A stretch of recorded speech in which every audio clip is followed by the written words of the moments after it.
al iniciar una vez más frente al país y la sociedad dominicana este cenáculo histórico que es pasado y presente, quiero ante el país darle las gracias a ese destacado penalista dominicano y gran abogado, y que en el círculo íntimo de mi extinto padre Francisco Carvajal Martínez jugó un papel de primacía, como lo es el doctor Manuel Ramón Morel Celda. Morel Celda acaba de publicar una obra fundamental de testimonio para la historia, para entender la transición de la dictadura a la democracia, una obra fundamental que Francisco Carvajal Hijo se extraña que como todavía a la fecha no se ha convertido en un bestseller en la sociedad, porque Morel Celda fue testigo directo, como lo consigna el poeta de la generación del 60 y fino ensayista en el prólogo de la obra, Tony Lafur. Morel Celda fue testigo ocular de muchos hechos históricos importantes que se registraron a partir de la caída de Rafael Leonidas Trujillo Molina. Yo creo que esta obra, nosotros, en nuestra accidentada vida histórica, y los dominicanos de la posmodernidad, los de la contemporaneidad, que no entendemos muchas veces cómo se operó la transición imperfecta de la dictadura a la democracia, como señalaba Francisco Carvajal Martínez en sus celebradas intervenciones públicas ante el país en su dilatada vida pública. Esa transición imperfecta que se operó, que solamente en nuestra historia tenemos a breve historia contemporánea de la República Dominicana de Fran Moya, tenemos de la sangre del 30 de mayo a la sangre del 24 de abril del doctor Joaquín Balaguer, y esta obra de Morel Celda que indudablemente llena un papel fundamental en el esclarecimiento de muchos hechos históricos de este periodo de nuestra historia. Francisco Carvajal Hijo ante el país quiere externar las gracias al doctor Manuel Ramón Morel Celda por ese fino obsequio, lo cual estamos disfrutando a plenitud, y cuando concluyamos la lectura del mismo vamos a hacer en este cenáculo histórico que es pasado y presente una mesa redonda con don Sergio Federico Germán Medrano, con el antiguo secretario particular de mi padre, el doctor Euclides Gutiérrez Félix, y yo, relativo a esta obra interesantísima de Morel Celda, que tiene mucho testimonio de la transición que se operó, como digo, de la dictadura a la democracia, y sobre todo también esa transición que se operó en ese periodo de nuestra historia, cuando concluyó el periodo de los 12 años del doctor Balaguer y asciende a la conducción de los destinos nacionales Manuel Ramón Morel, don Antonio Guzmán. Ahí don Manuel Ramón Morel Celda jugó un papel de primacía en ese periodo de esa transición que se operó, como yo reitero. Es una obra que yo recomiendo a los jóvenes dominicanos que quieren conocer aspectos fundamentales y decisorios de la historia contemporánea nacional. Esta es una lectura impostergable, una lectura obligada, y sobre todo en un país donde la gente tiende a emitir muchas opiniones basadas en la tradición oral o en lectura de solapa, como decía Ramón Francisco en la plena vigencia del Grupo El Puño, refiriéndose a un destacado y prominente crítico de arte y gran amigo mío, como lo es Anulfo Soto, que indudablemente en esos chismes que se producen en la pequeña burguesía intelectual dominicana siempre se resume eso, pero tengo que reconocer que ante mí y Soto estamos ante una de las personas que mejor cultiva la prosa y la crítica de arte en República Dominicana. Ahí Ramón Francisco,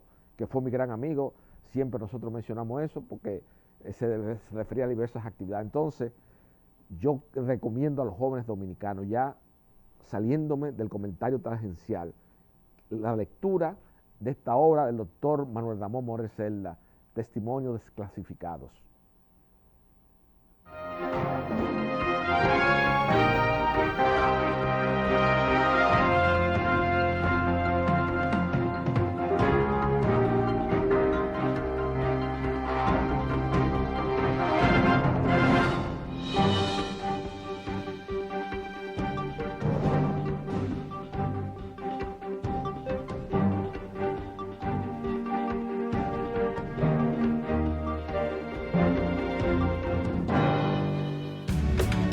Nuestra tierra brilla con colores propios y nuestra cultura está llena de matices relucientes. Tenemos colores únicos para nuestro carnaval. Hay un color para nuestra herencia y nuestra historia. Y están los colores de nuestro orgullo y de la dominicanidad. República Dominicana es una tierra colorida y desde hace más de 50 años, aquí el color es popular. Desde siempre y por siempre para ti, Pinturas Popular. La pintura. Mi amor, de la famosa, todo. Y me encanta su maíz. Su leche de coco. Su maíz. Su leche de coco. Su maíz. Su leche de coco. Su Leche maíz. de coco. Maíz con coco. ¡Claro! ¡Llegué! Maíz con coco, la famosa. ¡Ah, pero esto es nuevo! Sí, con su tierno maíz dulce y su auténtica leche de coco, hace de tus platos una fiesta de colores, olores y sabores. Maíz con coco. De la famosa, claro. La famosa, lo más natural. Porque lo primero es lo primero.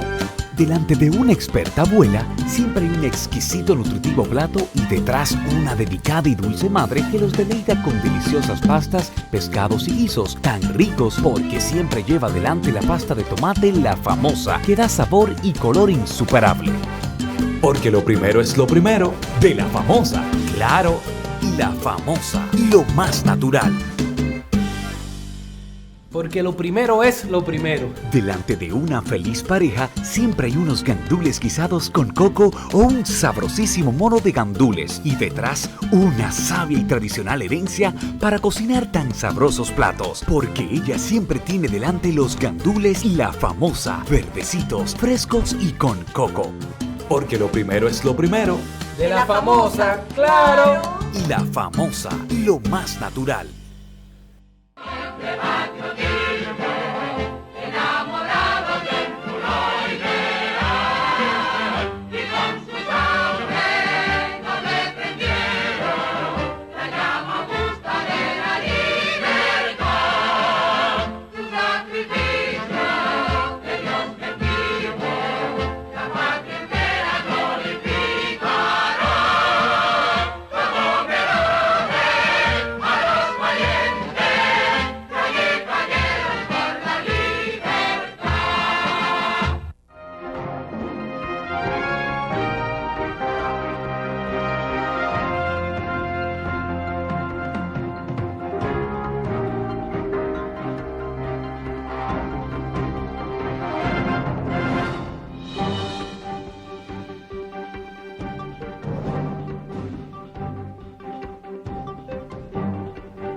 Con el doctor Francisco Carvajal, cariñosamente Tito, el hijo de Francisco Carvajal Martínez, alias Buellón Carvajal. Este es un abogado ya de larga data, pero por lo que está aquí es por ser un cientista social, por ser un analista, por ser una persona que guarda muchos hechos históricos en su cabeza y en su memoria, y que ha escrito y ha desarrollado una serie de temas importantes sobre la vida y la cotidianidad política y social y también cultural de este país. El doctor Carvajal me va a acompañar y quizás me acompañe en más de un programa para nosotros poner en claro muchas confusiones, voy a decirle así, que gozan y que pululan en los círculos sociales y en los círculos periodísticos de este país. Él es productor de televisión, él tiene programa de televisión en el canal amigo, Canal 6, el Canal del Sol. Tito, gracias por acompañarme en este tiempecito del programa. Bueno, don Fernando, para mí es un gran honor y siempre he sostenido la tesis y el criterio de que aunque muchas veces no comparto 100% muchas ideas y conceptos que usted expresa ante el país, es la única voz crítica, la única voz responsable que analiza con propiedad tanto los problemas estructurales como coyunturales de la sociedad contemporánea dominicana, porque lamentablemente a la desaparición física de Rafael Leonidas Trujillo Molina, y como consigna una de las plumas más selectas en el cultivo de género de la poesía en la literatura nacional, como lo fue mi tío de la vida Víctor Villegas, en esa obra poética, Sueño y Realidad, que aún no ha sido aquilatada ni por la crítica ni por los intelectuales dominicanos, dedicada a la memoria de Francisco Carvajal Martínez. Nada el sentimiento, la frustración de una generación que la Juventud Democrática, con los hermanos Félix Selvio y Juan Ducudrey, vino luchando contra Rafael Leonidas Trujillo Molina, y hemos visto cómo hemos descendido en la apertura y la democracia. Para citar un ejemplo ante el país, solamente tendremos que ver los funcionarios públicos en la era de Trujillo y los funcionarios públicos en la época contemporánea, como diría Fernando Sabater. Tenemos Manuel Joaquín Castillo, ministro de Interior y Policía de Rafael Leonidas Trujillo Molina.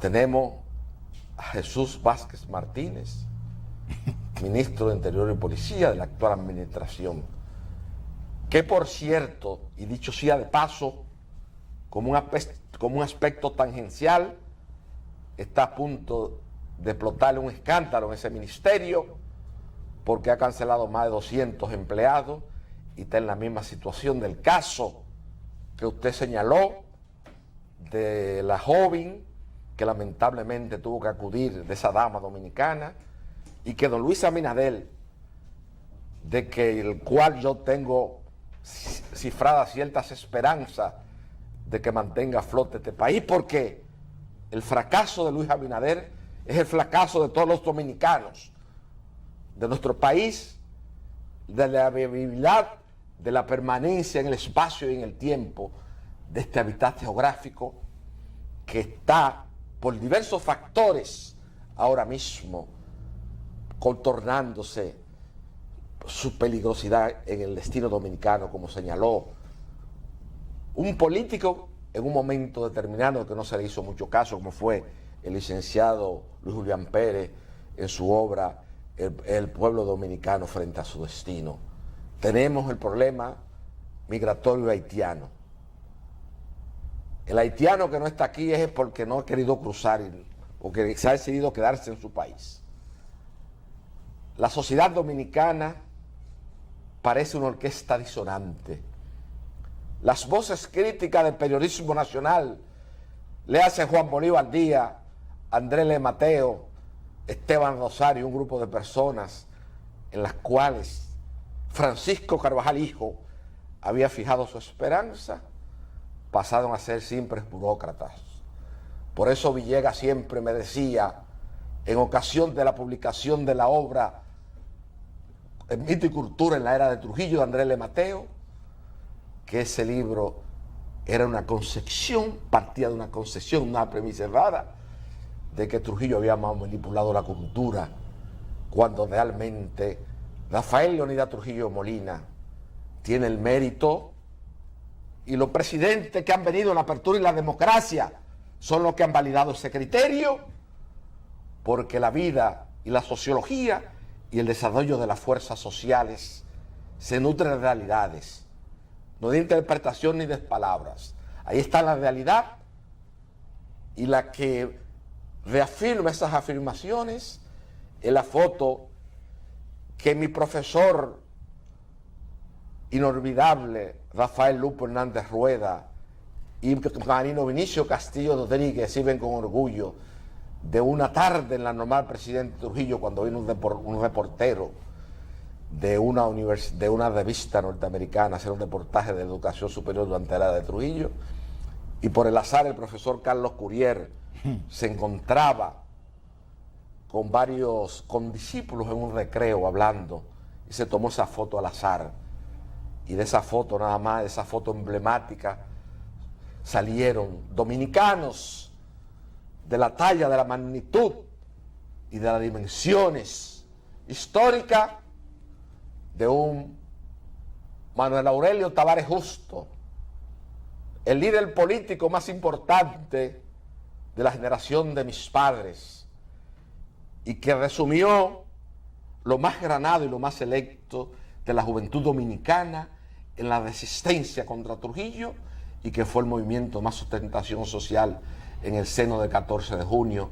obviamente asesorado por una gran mujer que tenía un cerebro del tamaño de la catedral, como fue Minerva Mirabal Reyes, a quien posteriormente, en la apertura y la democracia, junto al licenciado Héctor Sánchez Borcelo, don Antonio Guzmán, Miguel Arcángel Vázquez Fernández y Ramón Pina Acevedo y Martínez, y mi padre tuvieron el honor de juzgar a los asesinos de esta gran dama, que indudablemente fue el faro de luz en el cerebro, fue la conciencia crítica depurada en el cerebro de Manuel Aurelio Tavares Justo. Yo creo, don Fernando, al comparecer, al tener el honor de comparecer a esta especie de cenáculo, que es una voz crítica, una voz disidente, una voz rompiente con los esquemas preestablecidos, lo felicito, le reitero mi admiración, porque usted, yo lo comparo con un paradigma con quien para mí constituyó sin lugar a duda el mejor prosista de la literatura nacional de la generación del 60, como me decía Ramón Francisco, con los credenciales de ser el crítico y el elemento aglutinador del grupo El Puño, que reunió a los más granados de la intelectualidad dominicana, desde Miguel Alfonseca, desde Risco, Marcio Veloz Magiolo, Janet Miller, Soledad Álvara y todo. Decía que Pedro Fernández Pey era el prosista, el que la lectura de sus obras producía mayores placer estético a un espíritu sensible. Y ese Pedro Pey fue un rompiente como usted de los esquemas preestablecidos de la sociedad, y por eso fue destedado incluso muchas veces de las antologías. Y esa peña de tres, que originalmente comenzó con Tony Dafur, André Le Mateo y él, se quedó luego por los desvaneos de mi amigo Tony Dafur, que indudablemente es mi gran amigo, y en la historia del 1J4 coloca en su justo lugar el puesto que se ganó mi padre en la historia contemporánea nacional, y se lo agradezco, pero ha tenido mucho desvaneo político. Lamentablemente, don Fernando, como le reitero, para mí es un gran honor comparecer a su programa, porque usted es una de las pocas voces críticas que quedan en este país. Ahí está el hermano de la antigua compañera de mi padre en el movimiento revolucionario 14 de junio, Luis Eduardo Loras Iglesias, que a veces también hace sus críticas, pero no tan fundamentada como usted, y sobre todo después que hizo la película cometiendo un gran yerro histórico imperdonable de atribuirle a Amadito García Guerrero, como lo llamaba Antonio Inver Badera, al teniente Amado García Guerrero, haber asesinado a su cuñado Luis René Gil, o el hermano de su novia Luisita Gil. Yo le he perdido un poco de respeto a esas personas, porque aquí nos hemos nutrido de muchos mitos y muchas fábulas, y yo creo que usted está haciendo una gran labor para elevar la conceptualización y el nivel de las ideas sobre los problemas verdaderamente trascendentes de la sociedad dominicana.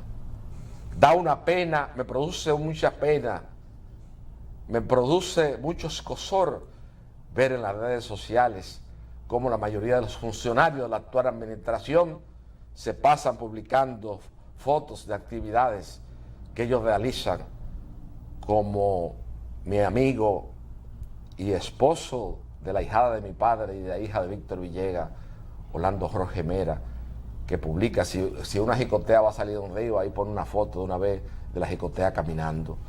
cuando los temas verdaderamente trascendentes del hábitat geográfico dominicano, los temas medioambientales no son esos. No son tan tratados. Entonces aquí hay una denotada superficialidad. Yo estoy viendo mi país con mucha tristeza. Y por eso Villegas, en Sueño de Realidad, como digo, una obra poética que circuló muy poco. Porque aquí el nivel de lectoría de la muerte de Trujillo para acá, pobre. Hemos caído en una denotada superficialidad. Como decía Pedritín Delgado Malagón, en un momento determinado, queriéndose atribuir ser el discípulo más acabado de Andrés Avelino García y Solano y de Alfredo Manzano Bonilla, pero que indudablemente, por ese maridaje que él hizo en muchas validaciones de sobrecosto de estructuras que se edificaron durante la administración del doctor Leonel Fernández Reina, se ha quedado descalificado frente al país. Y ahí vi que usted lo comentó ayer, que se hizo una especie de reciclaje para aparecer de nuevo como un fantasma que estaba escondido, mientras la jurisdicción o las instituciones judiciales del país instruían el proceso del caso de Brecht, que dicho sea de paso, es la única República Dominicana, es el único país donde no se ha llegado a término de esos procesos judiciales que se han significado en otras latitudes geográficas con relación a ese caso. Pero para mí, don Fernando, eso no es una extrañeza. Pero es la justicia independiente. Hay una justicia independiente, es cierto, aquí hay muchos jueces, aquí hay muchos jueces serios y honestos. Eso yo lo creo. Aquí hay muchos jueces, más de lo que usted cree. Yo lo aquí creo. En el país entero, yo defiendo aquí muchos jueces. Sí, señor, igual que yo. Lo que pasa es que del Consejo, tanto Leonel Fernández Reina como Danilo Medina Sánchez cometieron dos graves dobles imperdonables que ni siquiera Jorge Blanco. Óigame lo que le voy a decir, Jorge Blanco.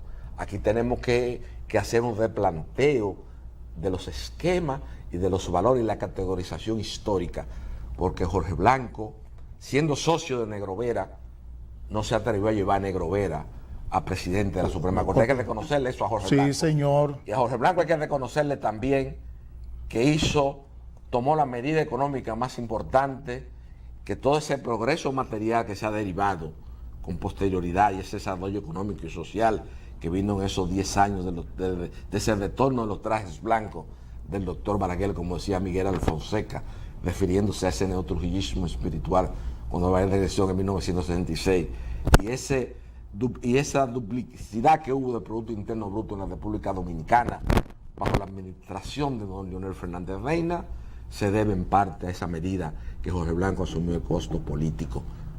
Jorge Blanco aquí tiene que ser revalorizado como abogado, como ciudadano, y recuerdo esa conversación cuando Francisco Carvajal Martínez era el fenómeno en la sociedad dominicana, el fenómeno Bollón, a quien el padre Doble definió magistralmente, Doble toledano, en Borges, Democracia y Bollón, cuando decía que Bollón era el elemento abarcador, porque don Rafael Herrera iniciaba sus editoriales, como decía Bollón ayer en televisión, y entonces mi padre señalaba esa misma cuestión de Jorge Blanco, que aquí indefectiblemente tiene que haber una revalorización, porque lo que hemos visto a posterior, don Fernando, ha resurgido. Usted habla del tema del Ministerio Público.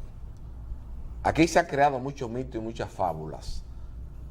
Y en los últimos años hemos hecho reformas sectoriales en el ámbito de la legislación dominicana, insertando figuras sin que se preocupase las comisiones redactoras por buscar un sociólogo que analice los esquemas sociales, la naturaleza de la sociedad a la cual va dirigido ese esquema normativo.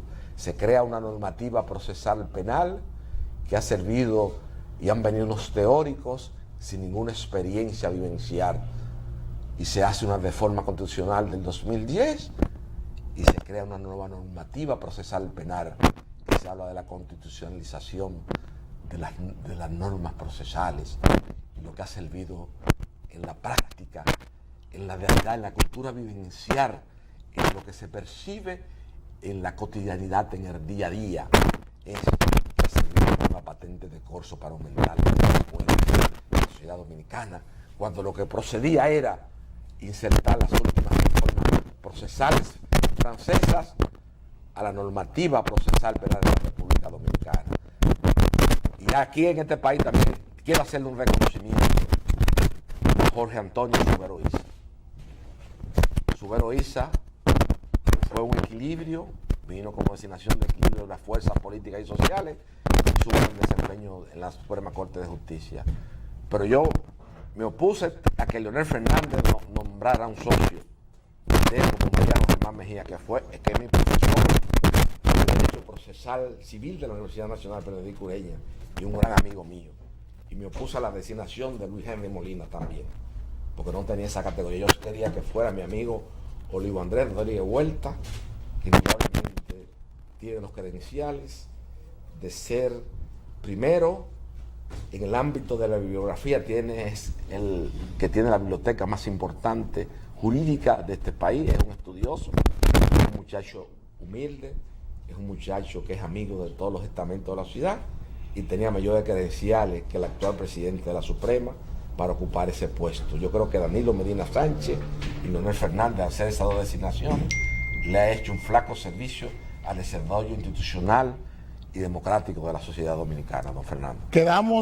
Tenemos 3 temas pendientes para un próximo encuentro. ¿Cómo no, don Fernando? Tenemos 3 temas pendientes que no pudimos tocar. Pero sociedad civil, independencia del Ministerio Público y los temas históricos. Sí, pero antes de quiero pedirle a usted y al distinguido señor que va ahora a entrar en el aire en este prestigioso canal de televisión, que me den un segundo para de manera pública expresar mi pésame, mi sentido pésame, porque ayer la comunidad jurídica que tiene una conciencia crítica depurada en este país se sumergió en una profunda tristeza por la ida a destiempo del licenciado Rafael Américo Moreta Bello, el hijo de mi profesor Rafael Américo Moreta Castillo, un joven brillante, un joven que ya descollaba en el ámbito de la doctrina jurídica dominicana, siendo una obra como la solución de las cláusulas de responsabilidad civil en los parqueos en la República Dominicana, y un joven brillante, excepcional, un ser humano, que eso me produjo una profunda tristeza. Ayer, cuando yo terminaba la reunión de la tertulia del Triunvirato en el Mesón de Bari, con Olivo Andrés Rodríguez Huerta, con Miguel Valerio, con Pedro Osvaldo Gamundi Peña, eso me produjo una profunda tristeza y una desolación. Mi más sentido pésame a mi profesor Américo Moreta Castillo. Decía Neruda que para uno aquilatar el dolor de los demás, solamente tendría que colocarse en esa posición y subrugarse en su estadio, en el espacio y en el tiempo. Mi solidaridad es a esa gran familia Moreta Castillo y a doña Fátima y a todos por la partida a destiempo de Rafael Américo Moreta Bello, cuyo recuerdo quedará siempre inscrito con ribetes áureos en lo más profundo de mi corazón. Señores, dejamos esta conversación con este señor. Nos veremos con él varias veces más. Y les dejo con el doctor Contreras en Estrategia de Prensa en Televisión. Gracias.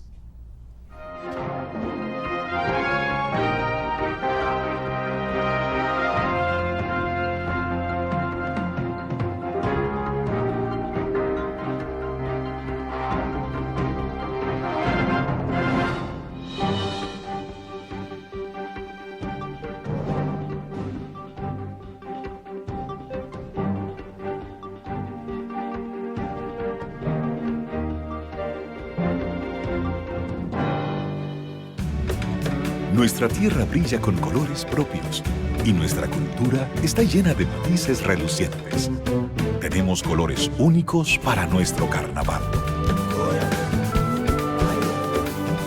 Hay un color para nuestra herencia y nuestra historia. Y está nuestra los colores de nuestro orgullo y de la dominicanidad. República Dominicana es una tierra colorida y desde hace más de 50 años, aquí el color es popular. Desde siempre y por siempre para ti, Pinturas Popular. La pintura. Mi amor, de la famosa, todo. Y me encanta su maíz. Su leche de coco. Su maíz. Su leche de coco. Su maíz. Su leche de coco. Su Leche maíz. de coco. Maíz con coco. ¡Claro! ¡Llegué! Maíz con coco, la famosa. Ah, pero este es nuevo. Sí, con su tierno maíz dulce y su auténtica leche de coco, hace de tus platos una fiesta de colores, olores y sabores. Maíz con coco. De la famosa, claro. La famosa, lo más natural. Porque lo primero es lo primero. Delante de una experta abuela, siempre hay un exquisito nutritivo plato y detrás una delicada y dulce madre que los deleita con deliciosas pastas, pescados y guisos tan ricos porque siempre lleva adelante la pasta de tomate La Famosa, que da sabor y color insuperable. Porque lo primero es lo primero, de La Famosa, claro, La Famosa, lo más natural. Porque lo primero es lo primero. Delante de una feliz pareja siempre hay unos gandules guisados con coco o un sabrosísimo mono de gandules y detrás una sabia y tradicional herencia para cocinar tan sabrosos platos, porque ella siempre tiene delante los gandules La Famosa, verdecitos, frescos y con coco. Porque lo primero es lo primero, De la famosa, claro. La Famosa, lo más natural.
Ya en la parte final de este cenáculo histórico que es pasado y presente, tenemos con nosotros al señor Juan José Mesa Pérez, que nos viene a hablar de un pintor que en el cultivo de la pintura de caballete en la ciudad dominicana marcó un antes y un después con esa emigración española que se dio a partir de la guerra civil. Buenas noches, Juan José.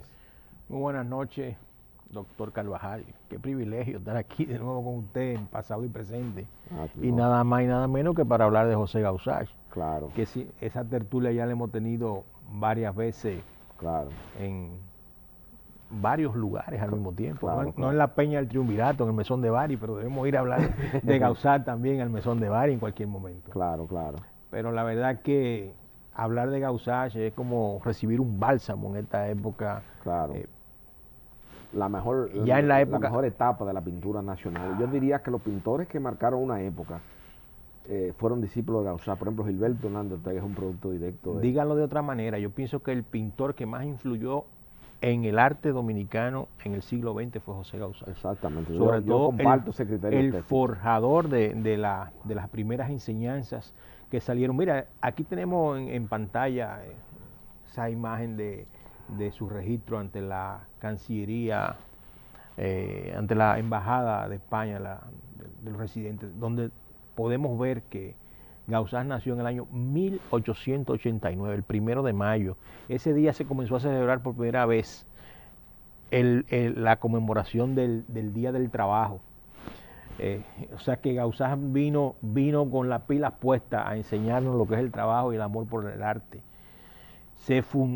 Hijo de Pablo y Ana, que se forjó su primer contacto con la pintura, yo diría que fue Torres García, que era su vecino. Joaquín Torres García, el uruguayo, era su vecino en la comunidad de Sarriá, donde él vivía, un poquito mayor que él, y ahí concurrían varios amigos por las tardes a tertuliar y a hacer monigotes, diría yo, hasta que ingresa a la academia de Juan Baizas, más o menos por allá, por el año 1903, 1904, yo diría 1903, porque era requisito para entrar formalmente a la Escuela de Bellas Artes, pasar 3 años de aprendiz como pintor en un taller de un maestro, y fue a la Escuela Baizas, que quedaba muy cerca de la comunidad de Sarriá, donde él vivía, más o menos unos 4 kilómetros. Sarriá tenía por privilegio que se construyó la primera línea de metro de España y la segunda línea de metro de Europa. Entonces eso le facilitaba moverse con facilidad de Sarriá a Barcelona, a la Escuela de Baizas, a recibir esas primeras enseñanzas. Esa foto que nos pones aquí, Tito, es la foto de su hijo Jorge, su hijo mayor, el primogénito, y su esposa Consuelo, prácticamente de quien tenemos mucha información, que nos ha abierto el camino en esta investigación durante años para poder escribir una biografía de José Gauzás y poderlo devolver, insertar de nuevo en el mundo de la pintura, en el mundo de la cultura. Fíjate que la historia del arte contemporáneo se está escribiendo, y como se está escribiendo, precisamente él, que tuvo que venir a la República Dominicana en el año 1940, el día 11 de enero de 1940, producto del resultado de la Guerra Civil Española, que era republicano, se exilió, sale al exilio más o menos en los primeros días de febrero del 39, cuando Franco toma de nuevo Barcelona, y pasa por Lepertes y queda prisionero, hecho preso con su hijo Francisco de 14 años, su segundo hijo, el hijo menor, y ahí lo internan prácticamente hasta septiembre de ese año, en el que sale a vivir unos meses a la comunidad de Narbón antes de venir a la República Dominicana, cuando estalla la Segunda Guerra Mundial el 1 de septiembre de ese año, 1939. Él estaba esperando la intercesión de su amigo Pablo Picasso, que le había solicitado Henry Casanova a través de su secretario particular, Jaime Sabartés. Esa es una síntesis creativa de él, un autorretrato de él. Su dibujo. Un dibujo a mano, a una sola línea. Y que te decía que ahí, en el 1 de septiembre del 39, cuando estalla la Segunda Guerra Mundial, Gauzás toma la decisión ante la oferta del gobierno dominicano de recibir 5.000 refugiados, producto precisamente de la Guerra Civil Española, de la persecución nazi, y viene no solamente viene con una serie de intelectuales que se instalan en la República Dominicana, pero previo a esa llegada de Gauzás, porque nosotros entendemos que hay un antes y un después a partir de ese año, pero previo a eso es interesante conocer quién era Gauzás. Gauzás es un individuo que se forma nada más y nada menos que al calor de las enseñanzas de uno de los pintores más destacados de Barcelona en aquel momento, que era don Félix Mestres. Félix Mestres era el pintor prácticamente que representaba la oligarquía de Barcelona, y el que no tenía una obra de Mestres en su casa no pertenecía a la oligarquía, a la burguesía, diríamos nosotros, en estos tiempos. Entonces Gauzás se forma con él, era su discípulo predilecto, y se deja también influenciar de su amigo Nonel en las tertulias del Quatre Cats, que eso es un tema interesante, que Picasso, Nonel y Gauzás coinciden en el tiempo, pero no hay un elemento que los vincule de formación, sino que ellos, a través de las tertulias, a través de los intercambios, de una manera u otra se van influyendo uno de los otros. Y tú ves en las obras tanto de Picasso como la de Gauzás, como la de Nonel, una coincidencia inequívoca. Entonces Gauzás se va más o menos a mediados de 1911 a París, a terminar de formarse, precisamente tras la muerte de Nonel, que le dice, mira, no te quede aquí en este momento, París es la capital del arte, arranca y se va provisto de un sólido bagaje técnico, profesional, graduado de profesor de pintura decorativa, tejidos y blondas, Y allí en París, que es una etapa que está en profunda investigación, porque tú sabes que Gauzás tuvo que, cuando vino a la República Dominicana exiliado, vino con lo que tenía en la mano. Todo se quedó en Barcelona, toda esa información se perdió. Como te decía hace un momento, la historia del arte contemporáneo se está escribiendo. Y cuando tú no estás, cuando tú no vives en el lugar que se escribe la historia, te vas quedando fuera. Entonces Gauzás realmente, al venir a República Dominicana, da su mejor etapa de su vida a los dominicanos. Ya cuando don Telesforo Calderón, Frank Netcher, don José Pascó se enteran de la presencia de Gauzás, alertan sobre la gestación de la Escuela Nacional de Bellas Artes que se estaban dando exactamente en la era de Trujillo. Don Rafael Díaz Nieves. Y se le ofrece a Gauzás por el currículum que tenía, por la importancia que tenía. Decía Peña de Filló, que en paz descanse, que en el momento que Gauzás llega a la República Dominicana, eran pocos los alumnos que estaban imbuidos en el tema del arte, que conocían a Picasso. O sea, eso era... Gauzás aquí viene a traer la novedad de toda una trayectoria de exposiciones de París antes de la Primera Guerra Mundial, de Barcelona, que se convierte en la capital del arte luego de la Guerra Mundial, hasta que llega a República Dominicana. Fue miembro del jurado de los principales concursos del arte. En París le llamaban así sus amigos, el caballero de Montparnasse. Entonces se forma la Escuela Nacional de Bellas Artes en un momento en que las enseñanzas artísticas en artes visuales no eran oficiales. A Gauzás, cuando se le llena su ficha de... Trujillo tuvo ese mérito cuando Gauzás, en la historia contemporánea nacional. Se le atribuye, claro que sí, al presidente de la República en ese momento, generalísimo Rafael Leónidas Trujillo, en la ciudad Trujillo, valga la redundancia. Entonces se forma esa Escuela Nacional de Bellas Artes que se inaugura el 19 de agosto de 1942 bajo la dirección de Manolo Pascual y José Gauzás como profesor, y le dan a Manolo Pascual la dirección porque Manolo Pascual había obtenido el premio Roma y en el currículum eso pesaba sobre el de Gauzás, pero a Gauzás inmediatamente se le nombra director del Círculo Nacional de Arte que se crea a la sazón de la formación de la Escuela Nacional de Bellas Artes, que era prácticamente el órgano superior jerárquico a la escuela, donde estaba Celeste Bosigil, el propio secretario de Educación, entre otros que no recuerdo ahora. Estaba Suro, que renunció y se va en el momento que se va. Y entonces Gauzás se entrega la formación de esos estudiantes como Clara Ledesma, Eligio Pichardo, Gilberto André Ortega, Marianela Jiménez, Noemí Mella, Nidia Serra, entre otros. Mira, esa imagen que tú estás viendo aquí, ojalá que la pudiera detener un poquito. Ese es el boceto de la construcción de aquella imagen. Aquella imagen, si nos pueden poner la anterior, es una imagen que él pinta en el campo de concentración de Argeles Sumer, más o menos en el mes de mayo,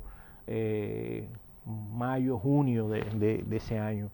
Esa es una obra interesantísima. Mira que la daga del torero es una flor y tú ves cómo cae el Gauzás, cómo cae ante el toro. El toro es Franco, la República, el Ejército Rojo pierde, él queda prácticamente vencido, desmoralizado por los ideales que había luchado, firmó el manifiesto de la Asociación de Intelectuales de la Cultura contra la dictadura en aquel momento, y esa fue una obra que se exhibió en una exposición que hubo en Francia, precisamente donde se le dio la oportunidad en pleno campo de concentración, donde se le dio la oportunidad a artistas como José Gauzás, José Renau, que era el director de la Escuela de Bellas Artes en Barcelona en ese tiempo, a expresarse con el drama que estaban viviendo en los campos de concentración. Esa es una obra bella. Fíjate que esa obra está firmada y fechada Narbonne, 1939, que constituye un documento inequívoco de su permanencia en ese campo de concentración. Entonces, volvemos a Gauzás en República Dominicana. Cuando ya Gauzás llega el 11 septiembre y comienzan las enseñanzas de esa formación de esos artistas que constituyen la primera generación de egresados de la Escuela Nacional, de nuestra gloriosa y prestigiosa Escuela Nacional de Bellas Artes, de donde sale también al calor de sus enseñanzas nada más y nada menos que el artista dominicano que más se conoce mundialmente, que es don Oscar de la Renta. Oscar de la Renta Fiallo obtiene el título de pintor, de profesor de pintura, su única formación probada es la que adquiere en la Escuela Nacional de Bellas Artes en el año 1951. Interesante dato. Y mira, esa foto, Gausach hizo ese retrato, se dice que es el único retrato ecuestre del presidente Trujillo y estaba en la hacienda Las Caobas. De hecho, hay una anécdota sumamente interesante. Dice que cuando el presidente Trujillo, en ese momento, el general Trujillo en ese momento, va a ver la obra con su fotógrafo personal, Pepe, una obra sobre lienzo que Gausach le pinta el marco incluso, él dijo la frase, y seguiré a caballo. De ahí dio origen al merengue, seguiré a caballo, sí. Y es producto de esa imaginería del profesor Gausach que le recrea esa imagen de ecuestre al general Trujillo. No sabemos dónde se encuentra esa obra, ojalá no por ningún fin específico, pero yo pienso que es una obra que es patrimonio de los dominicanos, parte de la historia de la República Dominicana, que ojalá supiéramos nosotros dónde está el paradero y que constituye una pieza que debería en cualquier escenario formar parte de un tesoro que deben disfrutar los dominicanos. Mira, esa es una invitación previo a la inauguración de la Escuela Nacional de Bellas Artes, 2 o 3 días antes, de pintores modernos español, de la hispanidad, que se lleva nada más y nada menos que en la sede de la Embajada Norteamericana en la República Dominicana. Ahí figuran exponiendo Gausach, Granel y no recuerdo si era Jaudor o el Azanetti junto con él. Bueno, tú mencionas a Eugenio Fernández Granel también, es un gran artista, al igual que Gausach, pero en Gausach tenemos que ver que lo mejor de la pintura nacional viene de Gausach. Ahí vemos a Clara Ledesma con el grupo de los 4, Jaime Antonio Gumersindo de Rosario y Corson, José Gausach, Gilberto Hernández Ortega y Clarita Ledesma. Mira, lo mejor de la tú pintura mencionaste nacional. A Corson, vamos a decir algo importante. Corson ingresa a la Escuela Nacional de la Lonja en el año 1918. Él llega a Barcelona, no sé si exactamente ingresa en el mismo 1918 o fue el año en que llega a Barcelona, que era, como te dije ahorita, la capital de las artes. Y hay registros, hay evidencia escrita, pruebas irrefutables, que Gausach era ya profesor de la Escuela Nacional, de la Escuela de la Lonja de Bellas Artes, donde ingresa Corson en el año 1919 hasta el 1936. Profesor de dibujo y profesor de encuadernación artística. Es decir, que el encuentro de Gausach con Corson inicia en Barcelona. Ellos se reencuentran en República Dominicana. Ese es un dato que ha estado ahí durante muchos años, está en la biografía de Corson y no se había concatenado de ese vínculo, esa relación estético que tiene. Como tampoco se había concatenado el vínculo de Gausach con Basquiat, que se conocen en París. Y Basquiat viene a Barcelona en el 21 a exponer en Dalmau, que era el primer galerista de Gausach, y prácticamente 3 de los principales artistas dominicanos, posteriormente a su formación en la Escuela Nacional de Bellas Artes, van a hacer su estudio de formación, a completar su estudio de formación en el taller de Basquiat en Madrid. Recuérdate que a Basquiat es que se le dedica la primera Bienal Hispanoamericana, cuando el mundo del arte se divide en dos bandos, en lo que estaban liderados por Picasso y en lo que estaban liderados por Dalí. Franco, el general Franco, entendía que una forma de reconciliarse con Iberoamérica era a través del arte y crea precisamente la primera Bienal Iberoamericana del Arte, se hizo la segunda, se hizo la tercera, una cuarta, y ese Palacio Nacional de Bellas Artes que tenemos aquí en la República Dominicana se debe precisamente a que una de esas bienales iba a ser en la República Dominicana. Previo a eso fue la de Cuba y posteriormente iba a ser en la República Dominicana. No se llegó a hacer porque se cambia la sede a Venezuela y posteriormente se cae el certamen, pero la verdad que dio muchas aportaciones importantísimas para el arte dominicano, porque insertó a nuestros artistas en el mundo de la contemporaneidad en una fecha que era la mitad del siglo XX, claro, prácticamente, y allí se dieron cita junto con los mejores exponentes de todo el mundo, porque ya no era, bueno, de Iberoamérica y de España, corrijo, en esos lugares donde se lleva a cabo. Mira, Gausaje es sumamente enriquecedor sus aportaciones. Aquí vemos algunos trabajos que nos pasan de dibujo, mira cómo influye la moda, las enseñanzas que le transmite a su discípulo Oscar de la Renta. Mira aquí el tema de la... por ejemplo, el tema de la negritud comenzó a hacerlo en París en el 1912, 1913, cuando Picasso y su grupo, ellos no participaban en ninguno de los salones. Por eso es tan difícil encontrar información, porque acuérdate que Picasso estaba prácticamente rechazado por ahí, por el 1907, por lo que estaba haciendo, hasta que llega Daniel Henry Kahnweiler, el alemán que llega a París, ve la obra, la Mademoiselle d'Avignon, con la que nace el cubismo, y a partir de ahí comienza otra etapa. Gaussage llega un poco más tarde, Gaussage llega en 1911, en ese momento Picasso estaba en Céret, de París iba a Céret, con Braque, con el tema del cubismo. Cuando regresa Picasso de Céret, lo hace a Montparnasse, que era donde estaba Gaussage, hasta 1914, en que Gaussage vuelve a Barcelona. José, ¿cuál es la mayor impronta de José Gaussage en la pintura nacional? Mira, yo creo que la mejor impronta que José Gaussage ha hecho al arte dominicano es hacer que sus alumnos hayan conocido la dominicanidad y la hayan pintado a través del arte. Hacerlo sin cosa prestada.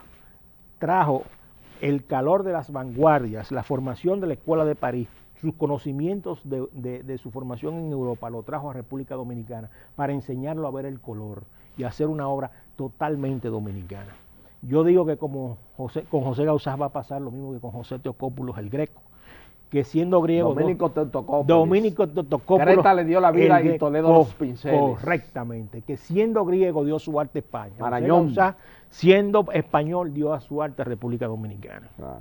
Bueno, amigos televidentes, ya lamentablemente hemos llegado al final de este espacio de televisión, de este cenáculo histórico. En esta parte final hemos vendido a través del biógrafo autorizado de José Gaussage, que indudablemente fue uno de los forjadores del cultivo de la pintura de Caballete en este lar geográfico, cuando se produjo esa migración de españoles en la plena vigencia política de Rafael Leónidas Trujillo Molina, y cuando Franklin Miesesburgo, de Desarier esperanzado, les decía: hay que decirle adiós a todas las banderas e ir cantando por el mundo hacia la tierra solitaria y sin nombre, donde florece el árbol de las nuevas palabras.